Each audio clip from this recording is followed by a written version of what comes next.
James Gunn Superman. I felt like the whole movie was a Saturday morning cartoon. That's how I felt. Yeah. And if you know me, I like so look. I enjoy Saturday morning cartoons growing up on them. They have their place. When it comes to movies, I'm very serious. I'm very like. There's only a small amount of time I will take humor in movies, but there's a point to where I'm done. So and that, to kind of give you where I'm coming from, going back to Marvel, freaking the group of Guardians. First Guardians, cool. Saw the second one. Did not see the third one. But after the second one, I was like, all right, I'm good. No, I was dumb. I didn't like. Because I'm like, okay, I like, some silliness here and there. But I was like, all right, you know what? I think I'm done. I've had enough of my silliness. It's time to get back to serious stuff here. But anyways, to say that the way the movie just played out, and then it just felt like a Saturday morning cartoon. Like I didn't want to watch a cartoon. I wanted to watch a movie, and that's how I felt. I also felt nothing was serious. Like nothing was like taken seriously. And then the other thing that was so wild to me was how dang OP Lex Luthor was. And then I'm like, why is this Lex Luthor so OP? And why is Superman feel like Spider-Man? This man doesn't have his life together. Thank you. I don't. So my Superman in my mind is Christopher Reeve. Yep. And we talking to another one of our friends about this. And he was like, well, Christopher Reeve, technically, he's the one who made up the whole, him being like the dual personality. Yeah. But, I just felt like Christopher Reeve Superman is just perfect. And maybe that's not how, if you go back in the day for the comics, that's not how it's supposed to be. But for me, for cinema, this is how Superman has been. And that's what everyone keeps missing. And as much as I love the Snyderverse and I love Henry Cavill Superman, the flaw that Zack Snyder, the mistake he made was, Christopher Reeve defined Superman for cinema, and you've got to. There's certain rules you can't break now going forward. I know people want to reinterpret and do their things about that, but there's certain things you can't break now because he defined it for all generations. Yeah. And if you are going to break it, you got to do it in a certain way. My issues with Superman 2025 is that let's just go back. It opened wrong. I feel like this is. You went to film school. Tell me if I'm off here. But I feel like there's a rule, I feel like, of you can't show the hero. I know it's like in media res thing. No, actually, it isn't a media res thing. But we show him at his lowest. This is Superman. You show him at his lowest point in the beginning of the movie. I have no point of reference for how strong he is. Yeah. So it doesn't mean anything when he struggles throughout the movie. Because I just think that he just struggles because he's not that strong of a superhero. So in this world of superheroes, I don't think Superman's that strong because the first battle I see, you're telling me that this with a text crawl for one. Yeah, you had this text crawl, and I heard that he added that in later. But ripped off the Star Wars. with this text crawl, you tell me that what's been going on. Metahumans have been here for this long. Yeah. Superman's never lost a battle until today. Show me something. Give me a montage. And it probably wouldn't have been good enough. But I'm saying you show him getting beat in the beginning against a no-name villain. Yeah. Some dude you just created for this movie. Yeah. Create a villain for the movie. I'm fine with that. But this Hammer of Baravia, this no-name villain, gives Superman his first loss. Yeah. And now I have no point of reference for how strong Superman actually is. So I have no point of reference for when there's a real threat on screen. Yeah. When Christopher Reeve Superman comes out, we realize the threat becomes, is he fast enough to stop these missiles? Because we've seen him succeeding unstoppably at everything. Then Kryptonite gets introduced. Then the missiles going at different parts of the country. So then it's like, okay, this is a new task beyond what we've seen him do before. Right. But if the first thing you show me is him getting beat, I'm going to just assume, okay, well, I don't even know if this is a big threat or not because I just assume he's just not that strong. Yeah. Because that's where you started from, by showing me at that. And there is a method of showing someone at their weakest point in the beginning of a movie, but when we're dealing, you have to respect the power scale. You have to show me something here. Yeah. There was too much. I from the get-go, you could say that this is why I don't like the movie, because I came in biased. I didn't think that James Gunn was the guy for the DC universe. I didn't think he was the guy for Superman, Guardians of the Galaxy, all that stuff. I think he's good for that, although I didn't care for Guardians of the Galaxy 2. And I never was interested in seeing Guardians of the Galaxy 3. Everyone says that's the best movie from this past phase, that's supposedly. I might check it but out. I just do not. I did not feel like he was the right guy for Superman because I knew it was going to be just a bunch of character banter. He's like the Michael Bendis of superhero movies. Michael Bendis is a guy who does comics. He did Ultimate Spider-Man.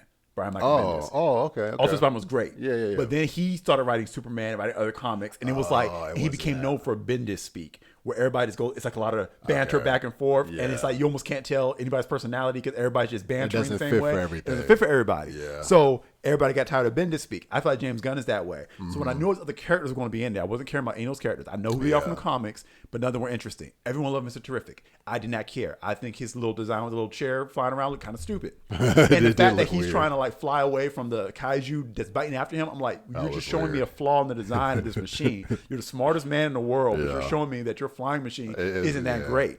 Why couldn't Superman take care of the kaiju on his own? Again, this is me foolishly expecting Superman to be the strongest being on the planet. Yeah. I foolishly expect him to be that, and I'm bringing in my preconceived notions of Superman's strength. But you're right, he felt more like Spider-Man with the way that he struggled in his personal life too. And so it was annoying. And then what gives you the right to besmirch the name of Jor-El that way? And don't give me the whole the Jor-El's character assassination, and don't give me that you're inspired by Smallville. Don't speak the quote the deep magic to me. I was there when it was written. I was a fan of Smallville, and yes, I'm aware that Jor-El's AI was portrayed as being a jerk, but we found out that it was an AI because when Jor-El actually got introduced into the show through shenanigans, he said, "This is my AI without all of my ego." So he created an AI without the humanity part of him, and that's why they retconned why Jor-El was such a jerk, because it was an AI that was lacking his humanity. Not to mention, by the end of the show, Clark and AI got on good terms, and so Jor-El ended up being a little less of a jerk because Clark taught him some things. So don't give me, I was inspired by Smallville to just turn Jor-El irreversibly into this maniacal alien warlord, because now what's going to happen is it's not going to be a juxtaposition of him versus Zod if you ever introduce Zod now, because this is just the whole planet. And then you guys asking questions. Did Supergirl knows the whole time? Because she's at the end of the movie. It's like, why does Superman not know this? And then we as the fans have to argue and be like, well, just because she was there doesn't mean that she explained everything to him. But why not? This is kind of important.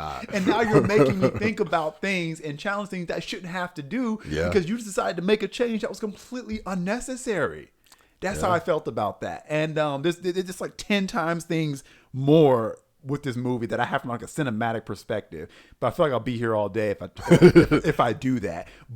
And then why was Superman not able to handle Bizarro on his own at the end? He took him way too long to figure out that those little flying drones were cameras, right? And then he needed Crypto to do it. And then how do you fumble the boy and his dog? You had a built-in, and look, I'm in a minority. A lot of people like this movie, right? The dog is my favorite adjusted part. for inflation, didn't make as much money opening weekend as Man of Steel. But anyway,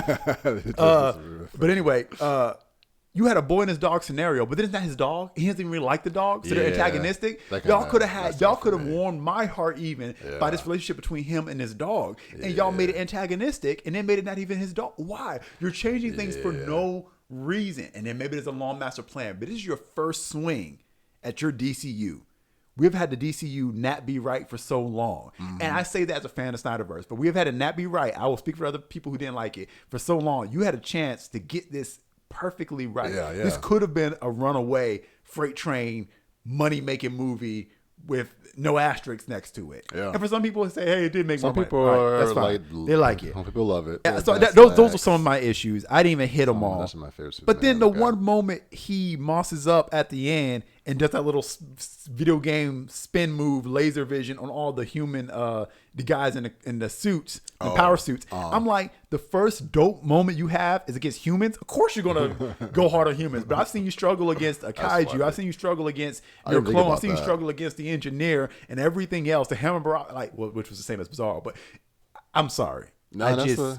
Yeah. And the other thing was Metropolis, and I get it, it's a lived-in world, but Metropolis was so unfazed by anything that was happening, I couldn't get the scale of how serious something was. The world was literally splitting in half because of the Pocket Universe, and there was no sense of scale of people caring. Lois and them were just getting in this thing and flying around. It's like, does anyone care? Like, what is a big deal here? What has to happen? I have no sense of scale in this universe because it's too lived in a sense. So that's my issue. You know, if you got comment in the comments if you don't agree, but I did not like Superman, and I have more than that. Like there's way more. Yes, than way that. more than but that. I'd have to watch it again. But I remember a lot of things pointed out to me. I had to watch it again and go into detail. My favorite part of the movie was the dog. So yeah, I was upset when the dog had getting dissed. I'm like, damn, I actually care about the dog. But let me say one positive thing. David, I don't know how to say his name. David Cornsweet, the guy who plays him. Play Superman. Yeah, I watched interviews of him. His passion. I saw the little thing that went viral of when him and James Gunn, they weren't arguing, but he was trying to get yeah, whatever about that. When I saw that, I was like, I want to like this movie because I think he's passionate. I think he cares about the character and the role. I just think you were given a bad Superman. I think you could have played a good Superman. Yeah, no, he has. You were just given a bad Superman, and that's my opinion.